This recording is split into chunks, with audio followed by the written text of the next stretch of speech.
Hi guys, David Tenants here, and welcome back to another video. And today we're going to be doing, as you can probably tell, the 10th Doctor's run as the Doctor tier list video. Now, obviously, this is a tier list video. As a tier list videos are as all tier list videos and all ranking videos and reviews and stuff. This is my opinion. So, if you might like a 10th story, which I'm not a fan of. So yeah, but if you do enjoy this video and you want to see more, do consider liking and subscribing, as I do lots of other content like this. But yes, leading off from the end of series 1 and the start of series 2 with the Christmas invasion. And Christmas invasion is alright. It's an okay story. I put it in A tier just because I do enjoy David Tennant as Doctor in the last kind of bit that he's in. And I also like the idea that Rose kind of gives up on the Doctor, which is an interesting thing. And also, arguably, this is the best of Rose in season 2, in my opinion. Then New Earth, a lot of people put this in D, or at least in the low tier. I'm going to put it just a bit higher in C, just because it's a shockingly bad episode, but I can't help but just revisit this episode every so often. I don't know why. I don't know. I just find it quite interesting. Next, we have Tooth and Claw. Now, some people think this is a decently underrated Tennant story and put it in B, but personally, I just think it's the most forgettable story in season 2. Like the rest of season 2, the only other story that could possibly compete that is possibly the Idiot's Lantern. But even then, I still think it is slightly more memorable because the setting is the coronation. Whether the Tooth and Claw literally has nothing to do. The only reason you'd watch this story is that it has that small setup to the Torchwood in the season finale, and then obviously in the actual spin-off show with John Barrowman. Then next we have School Reunion. Now, Story Union is a clear S tier. Clear S tier. It's undeniably one of Tennant's best stories. I also enjoy the villain, and I like Anthony Stewart Head's performance as him in this. So and yeah, obviously Sarah Jane's in this. She's amazing at. I can see why they chose for her to do a spin-off show, because this is technically like a pilot for her, for the Sarah Jane Adventures. Anyway, next we're going with Madame de Pompadour's one, and I think a lot of people put this in S tier, and I think I'm going to put it in A tier. However, above the Christmas Invasion, because Doc does more in this. Yeah, it's a weird story. It's just kind of odd. I do like the Clockwork guys in this, and it took me forever to figure out that the Clockwork people in this were the same like species-esque thing than the ones in Deep Breath, which I always thought funny. But it's an okay story, has some odd concepts, but yeah, it's alright. It's a good story. Then next we have this invasion, the Sidemen two-parter, Rise of Sidemen Age of Steel. Now, this is I just really enjoy this story. I think Mickey's good in this. I think Ricky's good in this. And I think this is the point where Mickey really starts to come into his own as like a companion, like a proper companion. I do kind of feel upset that he left at this point, but then obviously he does come back multiple times, I suppose. So it wasn't really that much. It was just trying to get him off for a couple of episodes. Yeah, just so for note, if you're confused why I'm putting just not putting it on this tier, it's because so far this Rise the Sideman is my favorite story. If it's ahead of one on the S tier, that means it's, in my opinion, better than it. So it's more like a ranking, but just on a tier list. Next is the Idiot's Lantern, and as I said, Idiot's Lantern I'm not a fan of, but I think it's okay. I'm just going to put it slightly ahead of the Tooth and Claw. I think they're both pretty poor episodes, but it does kind of have that it has more of a bit more memorability to it. Next, you've got the possible planet Satan Pit, which for some people is a clear S tier, but for me, I think it's just a strong A tier. I'm not a fan of Toby Jones in this. I believe that's what he's called. And also, I think the payoff isn't as good. The next two stories, just no. We're not going to talk about those two stories. They're the most infamous stories of Series 2. Arguably, Love and Monsters and Fear Her are both infamous for being shocking at the same time.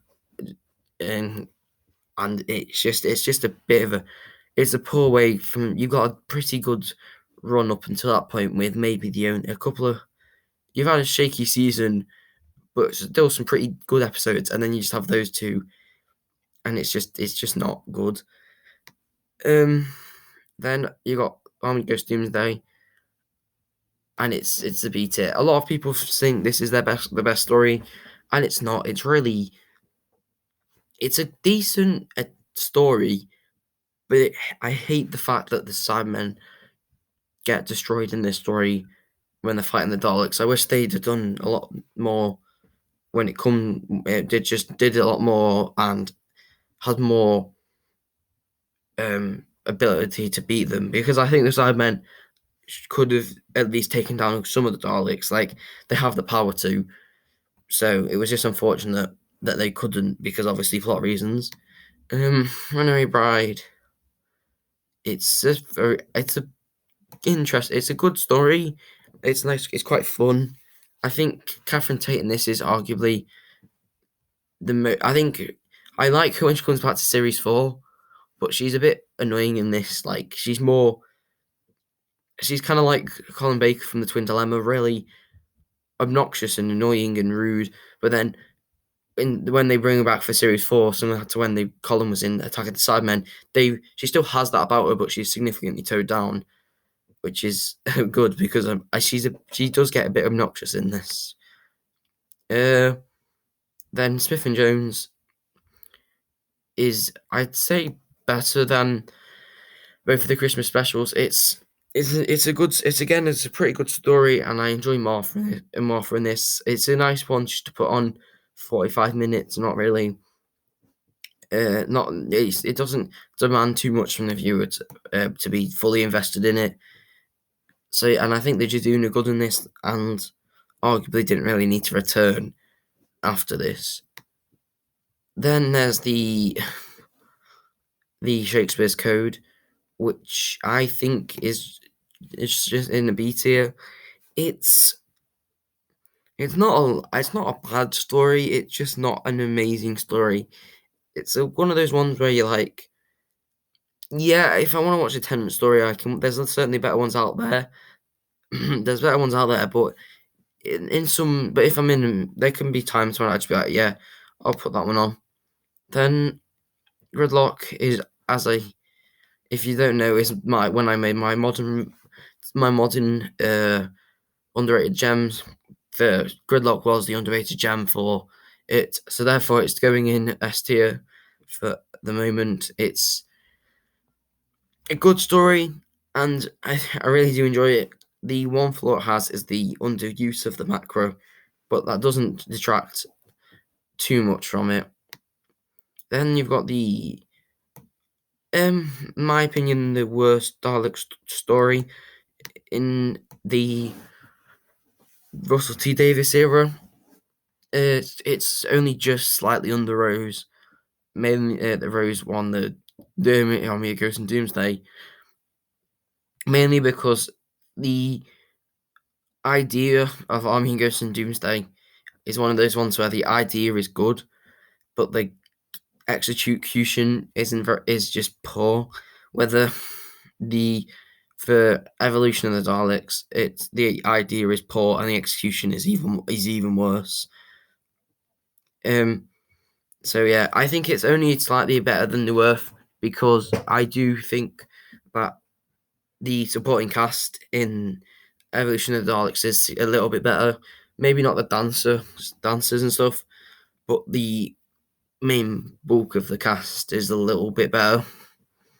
Then there's the Lazarus Experiment, which is it's another. I think it's possibly, yeah. I think it's similar to Underworld, where if you've watched Underworld from the classic Doctor Who run, you know that it's a very ambitious story, which arguably, if they'd done it in the modern series, might have worked, but the budget wasn't there. And that's the same with the Lazarus Experiment. It feels like the execution, just the budget wasn't there for what Mark Gatiss was trying to go for, which is unfortunate because it is a decently interesting idea, and also it puts into it just kind of it's just cool to watch the contrast between the Doctor who can regenerate and this character I can't remember the name of, who you can just like renew himself. 42. If Tooth and Claw is the most forgettable story, then 42 is the most of series 2. 42 is the most forgettable of series 3. Like, up until this point, you've had a very varied series, in my opinion. But then I find a lot of people sometimes watch the Lazarus Experiment and then go, "Oh, that was really bad," and then jump straight to Human Nature and Family and Blood, which is funny because I don't think it's the best story ever. It's definitely one of his worst ones. It's so forgettable, and it's also just it's not that interesting, and it doesn't feel worth your time. Yeah. Next is the one of the most famous 10th Doctor stories, Human Nature and Family of Blood, and that is going right up there at the top of S tier because it's not. First of all, it's an amazing story. Second of all, it's just a quite interesting story, and I kind of wish they'd elaborated on this idea of the fact that humans, Time Lords, can become humans slightly more, because I mean the Master does it and the Doctor does it, which is cool, and then they try and do it again with the Doctor in the series 12, which, if you think about it, that whole story was just a series 3 a series 3 fan service, because Jejune came back as well. Was back as well, but it's overall it's not the best. Overall, it's not the best executed thing after, but I think it's one of those things where it's like it works for the story, but you don't want to see it again. It's like really good for the story, like that's why it's the top of S tier. But I really don't want to see it again. For next we have Blink. Now, some people are going to hate me for this, but I'm going to put Blink in just above. Actually, I think below the Jejune, the Smith and Jones. For the main reason being is that I do enjoy the non-Doctor, like the non-Doctor specific stories. Like, I think Turn Left's really good. I do enjoy the Mission to the Unknown, like, recreation that they did, and I do like stories in the Hartnell run, especially when he's not in it as much, like the Keys of Marinus and stuff. But I think the issue with Blink is that because a lot of people think it's a good story, which it is, it's not a bad story. However, I think it's the most overrated in the sense that people will go, "Oh, Blink's so good," and then they'll try and introduce people to Doctor Who with Blink, which is a bit poor because, similar to Human Nature and Family of Blood, they're not exactly Doctor Who stories because the Doctor's kind of on the sidelines for most of it. And to be honest, that again with Christmas Invasion, you don't want to show those 3 stories to a Doctor, to someone you're trying to get into the show, because the Doctor doesn't appear in it much. However, the reason that Human Nature and Family of Blood works better is because, while you don't get to see the Doctor in it much, you do get to see the John Smith in it, who is the Doctor hiding himself, which works more efficiently, and also it makes it's still not one of those stories you'd want someone to watch if they want to watch you and trying to introduce them to Doctor Who, but it would be one that you'd want to show someone who likes Doctor Who and enjoys the 10th David Tennant as the Doctor, then that would be one you'd introduce them to. Yeah. So ultimately, it just comes down to the fact that I think a lot of people view this story better than it is, which is just unfortunate. Next, we got Utopia. Now, I think Utopia is a great story, and I'm putting it underneath the Impossible Planet Satan pit, mainly because, although it's a good story, it does kind of drag until. I mean, I think it's a decent story and it has a decent amount of world building, but until like the last 10 minutes, it's not that. It's not that interesting, and it's one of those ones where it's like debated to be a two-parter / three-parter, mainly because some people will say, "Oh yeah, you have to watch Utopia to get to watch the Last of the Time Lords and the Sound of Drums and stuff." Or Sound of Drums, Last of the Time Lords, which at some point, which is true, you do have to watch it. But I think once if you know what's going on, if you know what happens in Utopia, you can just skip Utopia and go on to the next two-parter, which is the issue with it. So yeah, next is Utopia, as Time Lords, and I'm gonna put that in a high. I'm gonna put that as the top of A tier. I think John Simm's performance in this is great. I really enjoy just the Doctor in this. I enjoy Jack in this, and I really do like the whole idea that the Master has been on Earth manipulating it for so long. However, I don't like the idea that he just kind of stops the Doctor from doing everything. The Doctor can't do anything at all, which is a bit annoying. And does drag it a little bit, because although it is a good episode for Martha, and like it's a good episode for Martha, the Doctor just doesn't do anything, which is a bit annoying because it is his season finale, but it's not his final season finale, but it's just like it's like in the other one, in Doomsday, he at least did stuff. In this, he just doesn't do very much except for walk around in the first part and then get stuck in a cage in the second part, which is really strange.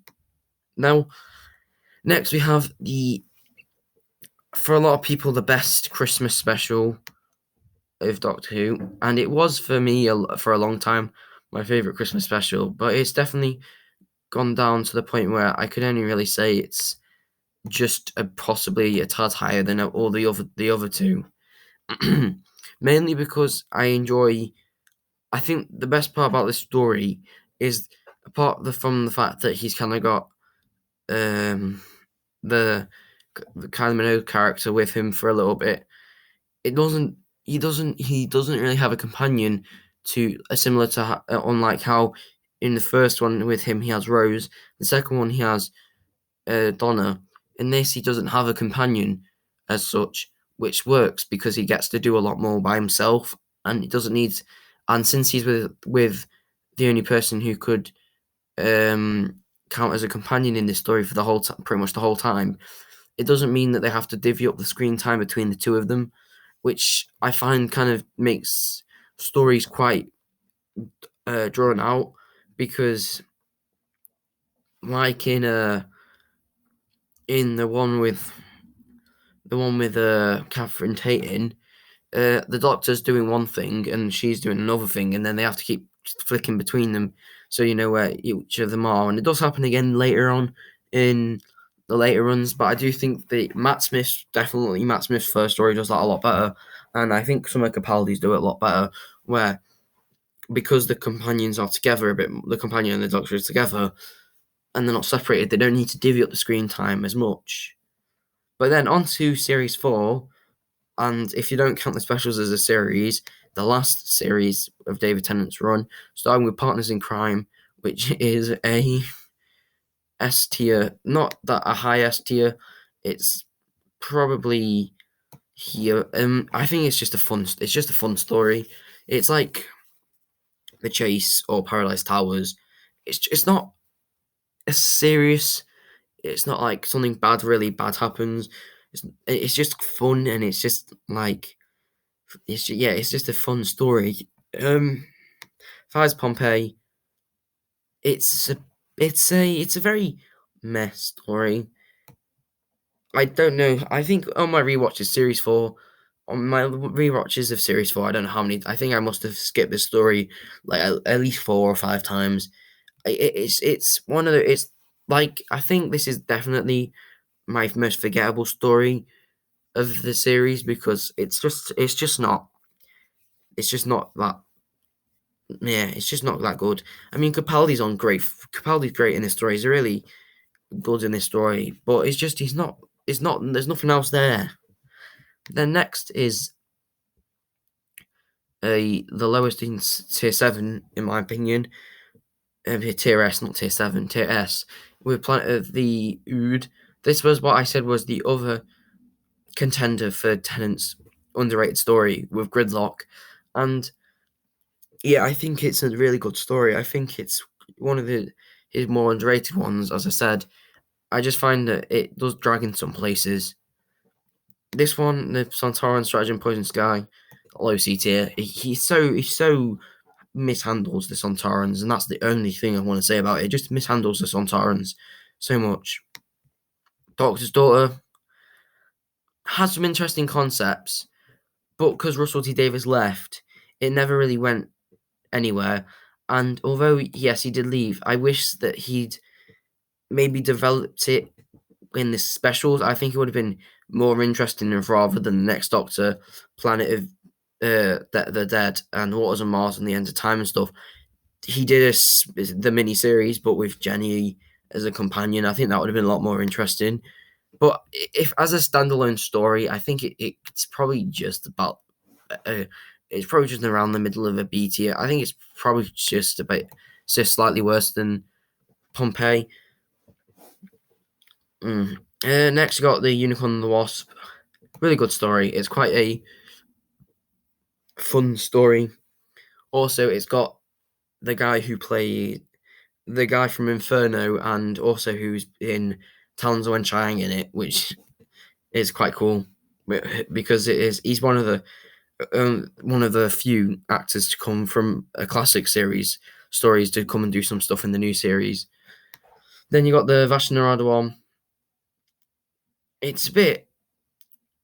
I think in some places you could say it's a bit overrated, but in my most recent watch, which was I think the first time I'd watched it since the Husbands of River Song, I definitely think it's a lot better. I think now that it's come full circle. It's just a lot. It's just a lot better to watch. It's like everything she says is kind of come full circle, and it just everything works now. And I do think that that's a good close to River Song's character and her arc, and I hope they don't try and bring her back. Then the next S tier is I still think the undisputed undisputed best story of Russell T Davies era, Midnight. And a lot of people, I do think some people find this overrated, and I can see in points why some people do. But I think this story there's one reason I like this story is because, I mean, there's even a couple of times where there's jokes about the fact that the Doctor, just everyone seems to like the Doctor, and when the Doctor says something, everyone listens. But in this story, the Doctor says stuff, and they just completely ignore him. They just say, why? It's just, which doesn't happen often, and normally it's the Doctor says something, and everyone just agrees. Especially in David Tennant's era, he says something, everyone will just do what he says without thought of what's going to happen. Like in Rise of Cybermen Age of Steel, the Doctor tells them where they need to go and what they need to do. They just agree. They don't question him. They don't, even though Ricky and the woman, they don't know who he is. They just listen to him blindly and follow him blindly. Whether in this, he says stuff and they immediately say, well, and contradict him and say, well, no. And then there's a point where he says he starts barking orders, and they ask him why he gets to do. He says because he's more clever, and then they go, "Well, actually, you're not. That's a bit contradictory, and the scientists and stuff. Also, I think the resolution of the story is quite an interesting one. Next, you've got the Turn Left, which has a great setup, and I think it's definitely a good A tier, but it was not good enough to be an S tier. It has a great setup, but every single time I watch this, I just really just wish that they didn't have to bring Rose back, because I just don't think her character needs to be there. And then, for lastly, still in Earth Journey's End, it would be in this higher, just a bit above Turn Left. The only reason it gets up it bumps it up to an S tier is just Julian Bleach as Davros is just amazing. And although when I ranked all of the Davroses, he wasn't particularly high, he definitely works in this. He's definitely better in this. Then the specials, the Sideman one, good, strong D tier, but it's really lets me down. Lets the Sidemen down. City Dead, awful.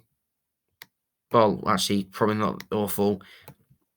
It's a lot of standing around and talking. Wars on Mars, a bit overrated, but still, I'd just say, yeah, it's probably actually there. Good concept, not the best execution ever.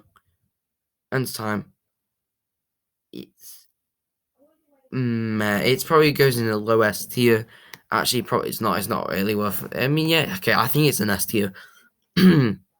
Specials all around, not got much opinion on. I think they're all right, but I think the issue with them is they all. The first two are just dull. Then the last two are just a bit. Are just good, but they're not. Like the reason the Senate here is because it's just the plot's interesting. It's quite a fun one, and the Doctor's just goodness all around. In the end of time, it's just John Sim and the Doctor and Rassilon and all that. They're all just good, but did they really need to be there? Is the question. Like, it's one of those ones where it's like I enjoy them being there, but they didn't. Did they have to be there? So yeah. But anyway, that's just been my look at them. If you have enjoyed, like and subscribe. But yeah, see you.